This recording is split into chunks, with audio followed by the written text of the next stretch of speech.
Bonjour et bienvenue dans ce nouveau AB Lab organisé par Art & Build et en coordination avec EcoBuild. Nous allons nous consacrer aujourd'hui à la biodiversité et j'ai le plaisir de recevoir sur ce plateau Steven Ware. Bonjour Steven. Bonjour. Tu es architecte et partenaire également chez Art & Build à Paris et tu as invité deux personnes qui sont en vidéoconférence. Florence Avia, qui est biologiste et fondatrice de Your Research Bioscientific. Bonjour Florence. Bonjour. Ainsi que Pascal Jean, qui est directeur de recherche au CNRS. Et vous êtes également, vous dirigez l'Observatoire Homme-Milieu Littoral Caraïbes. C'est bien ça? C'est parfait. Bonjour à tous. Bonjour. Steven, ça fait des années que tu me parles de biophilie. Je me souviens d'interviews qu'on a faites ensemble où tu m'as parlé d'innovation, de bâtiments qui respirent, de matériaux innovants, etc. Deux mots là-dessus, sur ton intérêt par rapport à ça? Alors, deux mots, ça va être un vrai challenge, mais oui, notre agence, nous essayons d'adapter une stratégie bio-inspirée. Ça veut dire qu'on regarde tous les différents aspects dont la nature se manifeste, cette intelligence dans la nature. On essaie de s'inspirer de ces différentes démarches pour mieux construire, plus ou moins. Donc, ça veut dire intégrer à la fois une réflexion sur la matière qu'on utilise pour la construction, biosourcée, de regarder l'intégration de la biodiversité, donc de vivre à côté de la nature, d'encourager justement plus d'échanges entre l'urbain, on va dire, le tissu bâti et la nature, les cycles de la nature, et puis la biophilie, parce qu'il y a aussi des aspects cognitifs qui guident notre rapport avec la nature, qu'on découvre depuis un certain temps et qui sont extrêmement intéressants pour l'avenir de la conception des bâtiments. Alors Florence, je vais directement me tourner vers toi parce que Steven me parle régulièrement de biophilie, mais est-ce que tu peux me donner une définition de biologiste sur la biophilie pour que je comprenne exactement de quoi il me parle? D'accord. Alors, la biophilie, il faut savoir que c'est une notion qui est assez récente, finalement. Elle date du début des années 80. Et c'est l'affinité de l'homme, son affinité innée pour le vivant et les systèmes naturels. Et c'est une référence au lien que les humains recherchent inconsciemment durant leur vie avec le monde vivant. Ça veut dire quoi? Ça veut dire qu'on a une perception différente lorsque l'on voit un matériau, lorsque l'on touche un matériau? Tout à fait. Et puis, ça peut être attaché à la culture aussi, parce que selon le pays dans lequel on va vivre, on aura eu une certaine appétence pour tel ou tel matériau depuis qu'on est tout petit. Et donc, on ne va pas le voir ni le ressentir de la même manière. Tu peux citer des matériaux comme ça qui procurent du bien-être, moins de stress? Je vais t'en citer un qui, pour moi, est peut-être le meilleur, c'est le bois. En fait, les études ont débuté justement avec Wilson, qui a défini la biophilie en 1984, qui a fait une étude sur des patients qui étaient hospitalisés.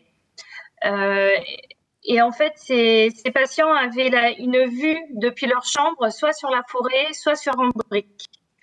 Et il a démontré que les patients qui avaient une vue sur la forêt, en fait, diminuaient le temps d'hospitalisation. C'était également des patients qui étaient moins négatifs vis-à-vis de leur guérison, donc qui guérissaient plus vite. Eh bien, Florence, je suis entièrement d'accord avec toi. J'ai envie d'abattre le mur qui est devant moi pour y mettre un arbre. Mais bon, ça, c'est plus personnel. Ouais. Steven, tu es d'accord avec ça?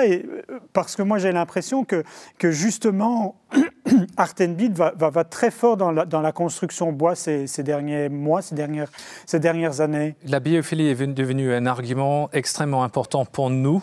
Dans notre démarche de convaincre des acteurs comme les promoteurs de construire en bois, parce qu'ils peuvent tout de suite trouver un argument commercial. Quand on dit 10% de réduction de stress, 10% d'augmentation de productivité sur un plateau où le bois est apparent, c'est un argument qui leur permet aussi de parler aux futurs locataires et de dire, ben voilà, le loyer se défend parce que vous avez ça. Donc voilà, on passe par la réalité du commerce de l'immobilier aussi. Mais la biophilie nous a présenté un argument extrêmement fort pour promouvoir, pour pousser la construction en bois. Pascal Jean, toi tu t'intéresses beaucoup plus à ce qui se passe dans l'eau, aux animaux qu'il y a dans l'eau, mais je ne parle pas des requins dans la mer. On va directement commencer aux microbes qu'il y a dans nos toilettes et qui vont peut-être modifier notre quotidien, nos villes. Oui, nous on regarde essentiellement ce qui était au départ, ce qui était sous nos pieds.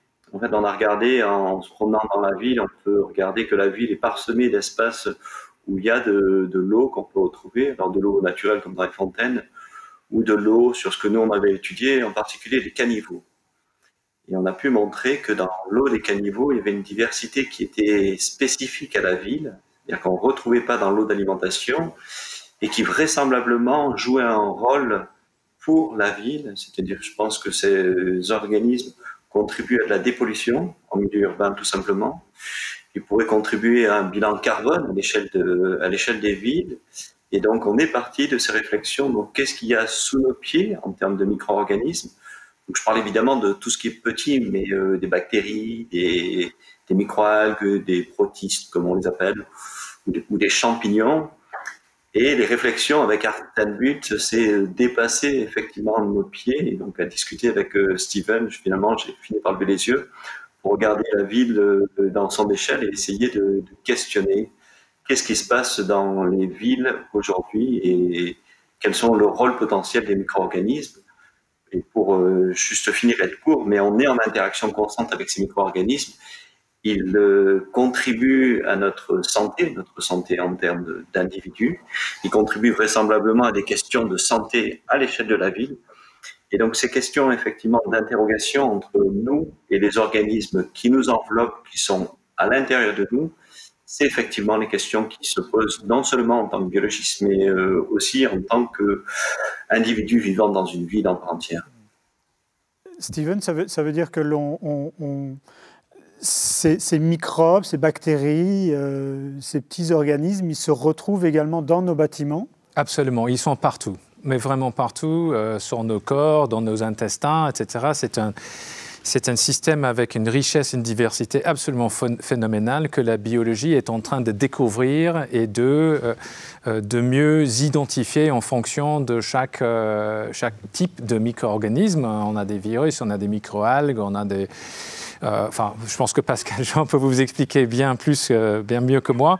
Mais ce que disait Pascal Jean est tout à fait juste dans la mesure où notre objectif, c'est de mieux construire pour la question de santé, pour que nos villes soient le plus saines possible. Enfin, je dis saine, c'est bien-être, c'est qu'on soit bien dans la ville.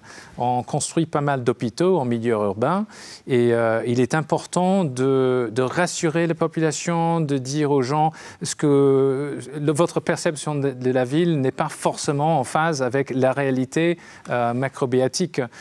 Pascal Jean a fait beaucoup d'analyses de l'eau dans les caniveaux de Paris pour découvrir qu'en fait, on a une richesse, quelque chose d'extrêmement positif dans cette présence de microbiodiversité, plutôt que quelque chose qui est souvent considéré comme négatif.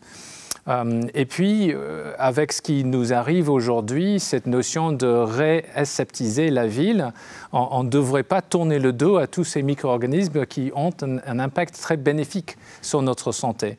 Pascal Jean, c'est une catastrophe, l'hygiénisme ambiant? L'hygiénisme ambiant, c'est bien sûr une catastrophe en termes de santé humaine. Si on regarde la santé effectivement dans sa globalité, c'est-à-dire qu'on est, juste pour donner deux exemples en fait, pour rebondir sur ce qu'a dit Steven, aujourd'hui les épidémiologistes sont assez bien établis que dès les phases précoces, si les enfants ne sont pas assez en contact avec une grande diversité de micro-organismes, ils vont développer de façon assez certaine, où il y aura une prévalence plus importante d'allergies et d'asthme. L'autre chose que l'on sait, c'est qu'effectivement l'évolution de notre mode de vie, alors certes depuis des temps relativement anciens comme le néolithique, on sait aujourd'hui que le microbiote, c'est-à-dire la diversité des organismes qui vivent sur nous, enfin avec nous, a diminué. C'est-à-dire que la richesse de ces organismes a diminué avec l'évolution de nos modes de vie, l'évolution de notre alimentation et nos modes de vie urbains. Ce qui veut dire que potentiellement, une diminution de cette richesse peut créer des sensibilités. peut-être des zones de sensibilité relativement différentes. Et je suis effectivement, un grand nombre d'études montrent bien que ces micro-organismes sont en interaction directe avec nous et que la composition de notre microbiote à nous est en interaction directe avec les organismes de l'environnement. Florence, tu crois que le fait de me dire que le bois est moins stressant que le béton, c'est parce qu'il y a peut-être plus de ces petits organismes à l'intérieur?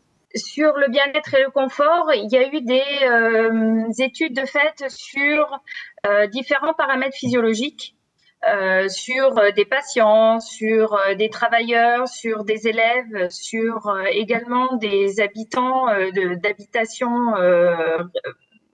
individuelles.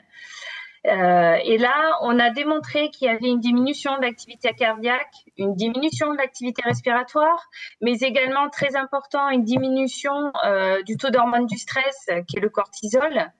On a aussi une augmentation de la récupération avec un meilleur sommeil, et tout ça lorsque l'on est avec un aménagement intérieur bois. Le bois a une capacité de s'adapter en termes d'absorption de l'eau dans l'air, de l'hygrométrie, ce qu'on appelle. Donc, il y a une zone de confort, comme tout paramètre.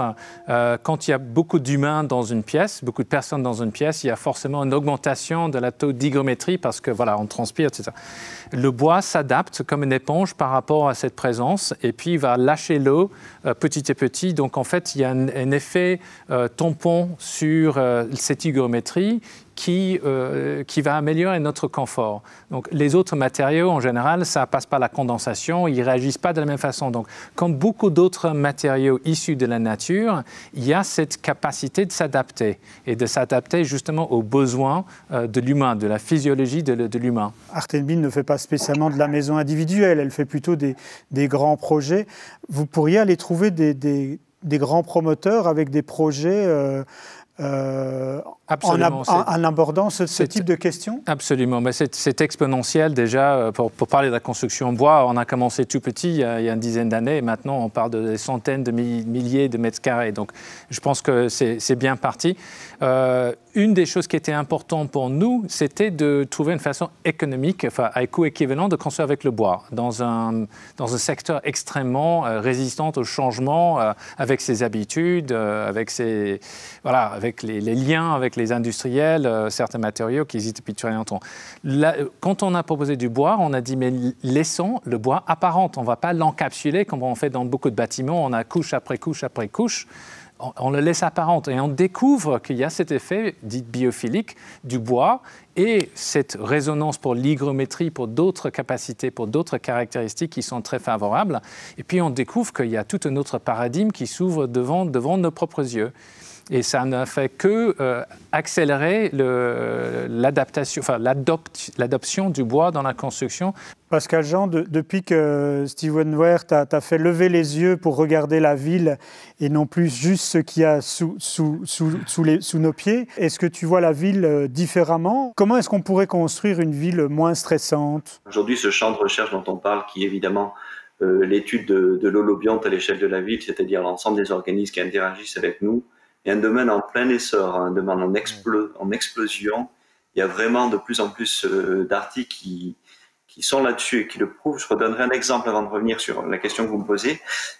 On sait aujourd'hui que même à l'échelle de la France, on voit dans les poussières à l'intérieur des maisons des différences entre les gens qui vivent dans le nord et les gens qui vivent dans le sud. Et les différences en fonction effectivement de l'environnement proche, c'est-à-dire de landscape, du paysage en fait qui entoure les maisons, a une influence directe sur les organismes qui vivent à l'intérieur de poussière. Donc on comprend bien effectivement, de par ce seul exemple, c'est un exemple qui est vrai, qui a été étudié à l'échelle de la France entière, donc on comprend bien qu'il y a une interaction stricte et forte et inévitable, je dirais, entre soi, nous et les organismes. Il y a des interactions évidemment fortes entre le construit, le bâti, son aménagement, comment on aère les pièces, la ventilation. Il y a des études qui montrent effectivement l'impact sur le microbiote humain et sur la présence de bactéries, du fait que les fenêtres soient ouvertes ou fermées, du mode effectivement d'aération des bâtiments. On voit aussi effectivement des impacts entre l'architecture d'un bâtiment, c'est-à-dire la possibilité d'échange et de navigation des personnes dans une pièce et les microbiotes qui peuvent être présents dans cette même pièce. Donc ça, c'est à l'échelle du bâti ou du construit. Et donc à l'échelle de la ville, il est clair qu'on va avoir à peu près les mêmes choses, puisque nous sommes, comme on le sait bien, porteurs de micro-organismes, on est véhicule de micro-organismes, et on est aussi le réceptacle des micro-organismes qui nous entourent. Et donc je pense qu'à l'échelle de la ville, une ville effectivement qui serait plus riche de diversité, notamment en micro-organismes, ferait effectivement que les humains auraient récupéré une partie de cette diversité. Pascal Jean, tu as cité un mot qui dit holobionte. Tu peux me redonner la définition de ce mot? Ouais, alors l'holobionte, c'est simple, c'est partir d'un organisme vivant et puis de regarder l'ensemble des organismes qui sont en interaction avec lui, et notamment l'ensemble des micro-organismes qui interagissent. Donc, je vais te donner juste 2 exemples. Pour nous, c'est regarder effectivement non pas que les cellules humaines, mais l'ensemble des bactéries, champignons qui vivent en interaction avec l'homme. Et comme on sait tous aujourd'hui, on a plus de micro-organismes avec nous, entre guillemets, si on considère notre holobionte, que d'organismes, que de cellules dans le corps humain. Et je trouve la notion d'holobionte à l'échelle de la ville est intéressante, puisqu'au départ, l'holobionte, c'est fait pour parler donc d'un organisme vivant. Et c'est peut-être comme ça qu'il faut concevoir la ville, c'est-à-dire comme un organisme vivant en tant que tel. Et regarder l'holobionte de la ville, c'est regarder effectivement l'ensemble des organismes qui vivent dans cette ville vivante. Avec les métros, les systèmes de métro, les différents réseaux d'eau, les différents systèmes de mobilité, il y a un profil de cette micro-biodiversité qui est assez stable. Et ça, c'est forcément un sujet très intéressant pour les architectes, pour tous les concepteurs de la ville, de mieux comprendre ce que c'est, mais même à l'échelle de la ville, dans son ensemble. Donc ça veut dire que le microbiome peut défendre nos villes? Moi, c'est toujours difficile de répondre. Un scientifique ne va pas dire oui, je pense. Il a dit on a besoin de regarder ça davantage, d'utiliser les moyens qu'on a aujourd'hui. La force de frappe de l'ordinateur aujourd'hui permet de faire ce type d'analyse. Et peut-être on va trouver qu'on est capable de faire ça. Mais quelle opportunité si c'est bien le cas. Si on analysait toutes les bactéries et micro-organismes qui étaient aujourd'hui dans une ville particulière, dans 100 ans, il ne ressemblera pas à ça. Et donc, je pense que l'étudier à l'heure actuelle, c'est aussi un travail de mémoire pour les générations à venir, et aussi un mémoire de mémoire pour essayer de voir effectivement l'influence des modifications climatiques, évidemment, des modifications des modes de vie, et puis des modifications architecturales sur des trajectoires qui s'inscrivent dans le temps long. À vous entendre, moi, ça me fait quand même un peu peur tout ça, parce que j'ai l'impression que je ne suis plus moi-même et qu'il y a des milliards et des billiards je ne sais pas, d'êtres vivants, je ne sais pas comment les appeler, qui me dirigent en fait quelque part. Peut-être que si je vais à droite, c'est pas moi qui l'ai décidé, mais c'est tout ce qui m'entoure. C'est normal, je pense que le monde vivant peut provoquer à la fois un effet biophilique ou un biophobique. C'est normal. Hein. Enfin, Edward Wilson, qui a écrit ce livre dont Florence a évoqué, parle aussi de notre réaction naturelle basée sur la peur, enfin un peur intuitive de la nature. Ici, on parle de quelque chose qui est quasiment invisible, qu'on ne connaît pas. Il n'y a que le côté conscience collective qui construit cette peur des microbiomes. Quand on parle de ça, en général, tu as utilisé, pour démarrer la discussion, le fait que ça soit dans les toilettes. Donc, le microbe est associé aux toilettes. Or, ce que la science nous apprend aujourd'hui, et Pascal Jean a parlé de nombre d'articles publiés quasiment tous les jours sur la richesse qu'on découvre, c'est qu'en fait, on n'est pas du tout dans un contexte négatif. C'est plutôt symbiotique, voire positif et important, essentiel pour la santé de l'humain, d'avoir justement cette monde autour de nous. La nature, pour beaucoup de gens, c'est sale. C'est plein de petites bêtes, ça crée des saletés, c'est pas net. Comment est-ce qu'on lutte contre cette biophobie? Alors, concernant le bois, On a démontré que effectivement il y avait cette idée de le bois c'est sale, il faut surtout pas l'utiliser dans les cantines, il faut pas l'utiliser, surtout pas dans l'hôpital. Et finalement, on s'est rendu compte que le bois ayant cette propriété antimicrobienne, et bien finalement, on arrive aussi à le nettoyer et à le nettoyer sans chimie, sans apport de molécules chimiques, pour qu'il soit à nouveau réutilisable d'un point de vue hygiène, autant dans les cantines que dans l'hôpital.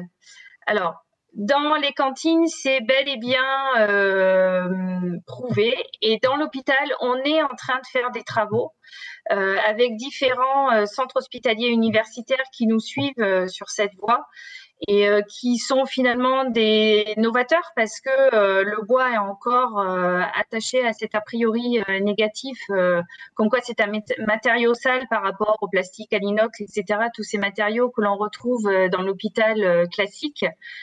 Mais on a quand même des exemples, comme par exemple au Japon, où on a une clinique neurochirurgicale qui a été faite en bois massif jusque dans le bloc opératoire. Donc, on se dit quand même que si une clinique neurochirurgicale a accepté du pin massif dans son bloc opératoire, c'est qu'il y a bien été démontré qu'il n'y avait pas de danger pour des patients qui sont quand même particulièrement fragiles en neurochirurgie. Toute question de santé est une question d'analyse de risque. Ça, les médecins le diront. On est confronté par cette analyse tous les jours. Aujourd'hui, le risque le plus profond qui menace l'humanité, évidemment, c'est le changement climatique. Donc, pousser le bois pour mieux construire, pour avoir un meilleur bilan carbone et de balayer ces questions de le bois, c'est pas bon pour ça, etc. C'est des micro-chantiers à faire afin d'atteindre justement une question de gestion de risque. De calmer un tout petit peu cette évolution qui est potentiellement catastrophique. Donc, c'est super cet exemple-là. Je sais qu'il y a aussi une clinique néonatale qui a été livrée en bois apparent en Angleterre. Donc, il faut thésauriser tous ces projets au fur et à mesure. C'est ce que fait Florence aussi, pour montrer aux différents acteurs que ça vaut la peine d'aller dans ce sens-là et que les niveaux de risque ne sont pas du tout à la hauteur de ce qu'on imagine aujourd'hui. Comment est-ce qu'on arrive à ce que l'entrepreneur qui vient chez Monsieur et Madame Tout-le-Monde puisse apporter des réponses de ce type-là ?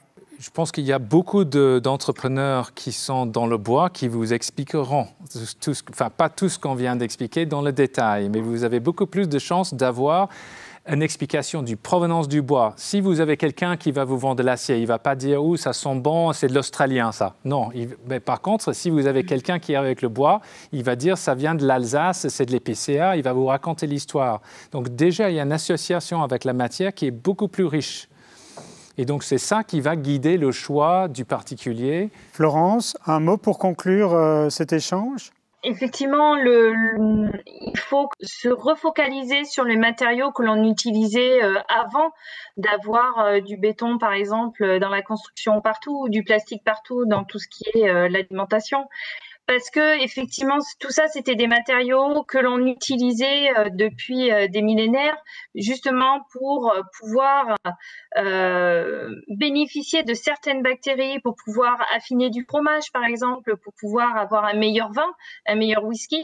Et il faut qu'on continue effectivement à étudier tout ce que l'on ne voit pas dans le bois pour savoir tout ce que ça nous fait chez nous, l'homme, et qu'on ne va pas voir ni ressentir tout de suite. Et il faut effectivement qu'on arrive à mettre des chiffres, des datas en face pour pouvoir aller convaincre encore plus du bienfait de ce matériau. Steven, je pense que vous êtes sur une lancée et que vous n'allez pas vous arrêter de sitôt dans vos recherches, que ce soit dans le bois ou dans d'autres matériaux biosourcés. Oui, j'ai beaucoup de chance d'avoir justement rencontré les biologistes qui sont prêts à dialoguer, parce qu'un des problèmes qui nous confrontent aujourd'hui, c'est la différence entre le vocabulaire, le jargon, la démarche des artistes, architectes, etc., les concepteurs, et la démarche des scientifiques. On a besoin de créer ces passerelles et les échanges avec les amis biologistes, Pascal Jean et Florence, m'enrichissent tous les jours et c'est très enrichissant pour l'agence de façon générale. Ils nous font ouvrir les yeux. Eh bien, on va ouvrir nos yeux, on va ouvrir également notre cœur pour percevoir tout ce qui nous entoure. Je vous remercie à tous les trois d'avoir participé à cet échange. Merci également à vous d'avoir regardé cette vidéo. On se retrouve bientôt pour un autre AB Lab.